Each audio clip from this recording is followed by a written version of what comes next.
আসসালামু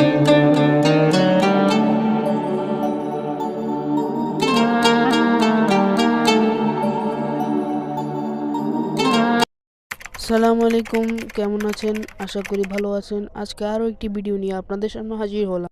আজকে আমি শেয়ার করব আপনাদের মাঝে আমাদের মাঝভান্ডার দরবারে যাওয়ার গল্প। প্রথমে আমরা আমাদের এলাকা থেকে আমরা সবাই মিলে একটি হাইস ভাড়া করি। তারপর আমরা হাইসি নিয়ে বদ্দারহাট দরবারে বাড়িয়ার উদ্দেশ্যে রওনা হই। সো আমরা এখন দরবারে বাড়িয়াতে চলে এসেছি। আপনারা দেখতে পাচ্ছেন এটা হলো দরবারে বাড়িয়ার প্রধান গেট। আমরা এখন গেট দিয়ে ঢুকে মাজারের মসজিদে, যে মসজিদটি আছে সেখানে নামাজ আদায় করে আপনাদের সাথে আবারও দেখা করছি।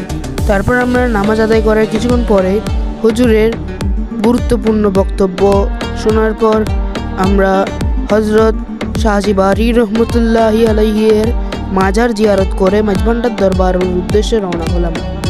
বরকত তাদের জন্য উন্মুক্ত করে দিয়েছে। এখানে বলা হয়েছে লা ফাতাহনা, ফাতাহনা নয়, লা ফাতাহনা, অবশ্যই আমি উন্মুক্ত করে দিই। খোলা এবং অবশ্যই আল্লাহ পাক সাধারণভাবে বললে এটা ওয়াদা হয়ে যেত, কিন্তু আল্লাহ পাক একটা লামে তাকিদ দিয়ে, লাম একটা হরফের কারণে এই অর্থটা আরো মজবুত হয়ে গিয়েছে। খোদাবন্দে করিম জমিন আসমানের বরকত আমাদেরকে দান করুন। আসলে এই হুজুরের কথাগুলো তালেবে ইলম যারা আছে আমাদের মতো তাদের জন্য অতীব গুরুত্বপূর্ণ। আমি আপনাদের কাছে এতটুকুই পেশ করলাম। তারপরে আমরা জিয়ারত করে মাঝভান্ডার দরবারের উদ্দেশ্যে রওনা হই। আমরা সকলে নামাজ আদায় করার পর আমরা সকলে রওনা হলাম। আমাদের যারা দরবারে বাড়িয়া শরীফের উলামায়ে কেরামগণ আছেন তারা সহ আমরা সকলে রওনা হলাম। আমাদের সামনে যে বড় বড় গাড়িগুলো ছিল সেখানে ছিল যে আমাদের উলামায়ে কেরামগণ এবং আমরা তাদের পিছনে ছিলাম। এবং আমরা যাওয়ার পথে মানে রওনার মাঝখানেই আমাদের যে আশিকগুণ রয়েছে আমাদের গাড়িতে তারা অনেকেই মাঝভান্ডার দরবারের কালামে শুনে মনে মগ্ন হয়ে যায় এবং তাদের কিছু ভিডিও আপনাদের পেশ করছি।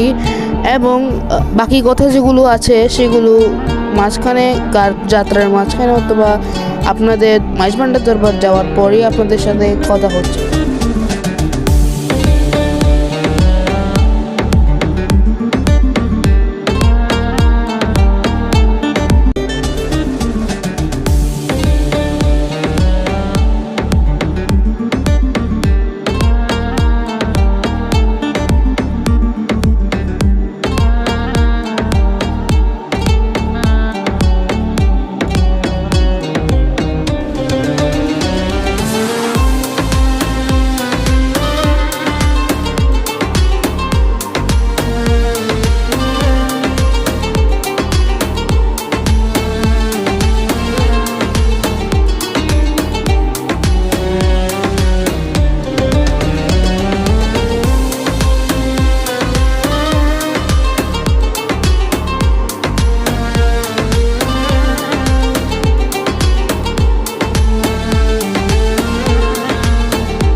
আমরা এখন বর্তমানে মাঝভান্ডার দরবারে পৌঁছে গেছি।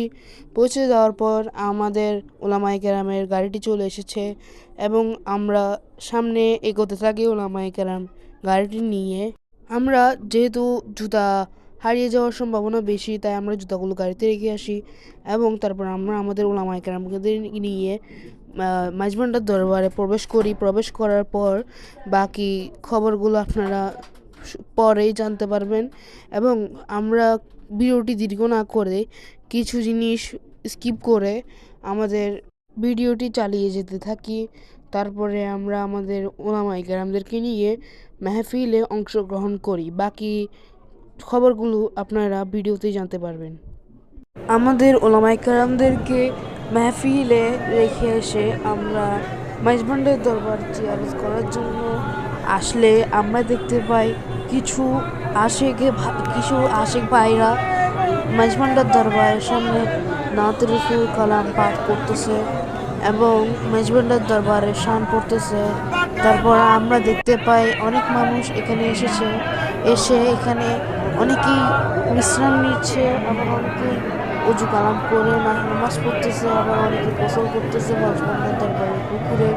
তারপর আমরা মেজবান্ডার দরবার জিয়ারত করে আশেপাশের দৃশ্যগুলো পরিদর্শন করে আমরা আবারও চলে যাই আমাদের মেহফিলে। ততক্ষণে আমরা আপনাদেরকে সেই দৃশ্যগুলো দেখানোর চেষ্টা করছি।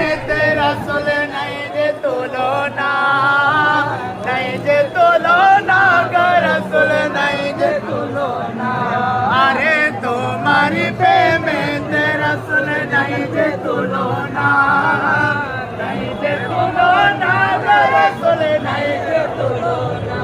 বলা তোমারি প্রেমে তোমারি প্রেমে জিন্দা বলো তুমি রঙ্গালা ইয়া রাসূলুল্লাহ ইয়া হাবিবাল্লাহ। তোমারি প্রেমে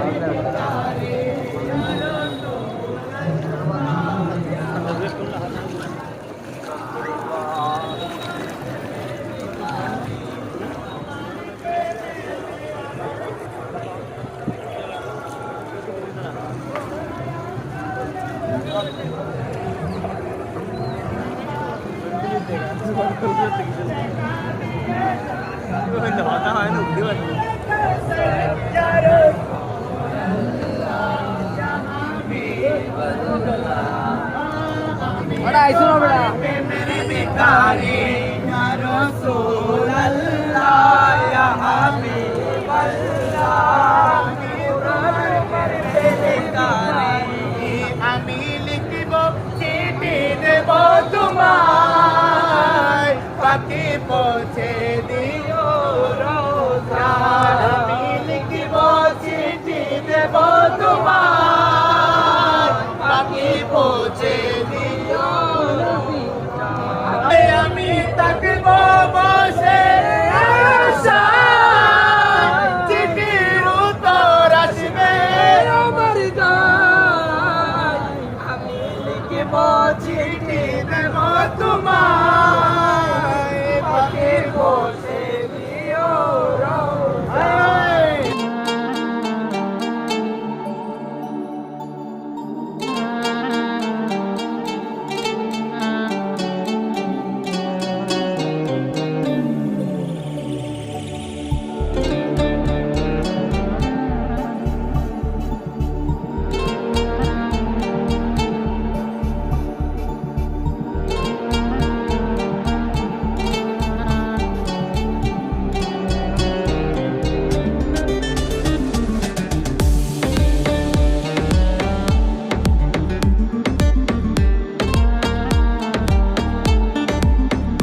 আমরা আমাদের মাঝভান্ডার দরবারে মাহফিল শেষ করে আমাদের ওলামায়ে কেরামদেরকে নিয়ে আমরা রওনা দেই চট্টগ্রামের উদ্দেশ্যে। আমাদের ভিডিও এতটুকুই। যারা আমাদের ভিডিওটিকে দেখেছেন তারা আমাদের পাশে থাকবেন এবং আমার ইউটিউব এবং ফেসবুক পেজ যেটা আছে সেটাকে ফলো করবেন, লাইক দিবেন এবং আমার পাশে থাকবেন, আমার জন্য দোয়া করবেন। আসসালামু আলাইকুম ওয়া রাহমাতুল্লাহি ওয়া বারাকাতুহু।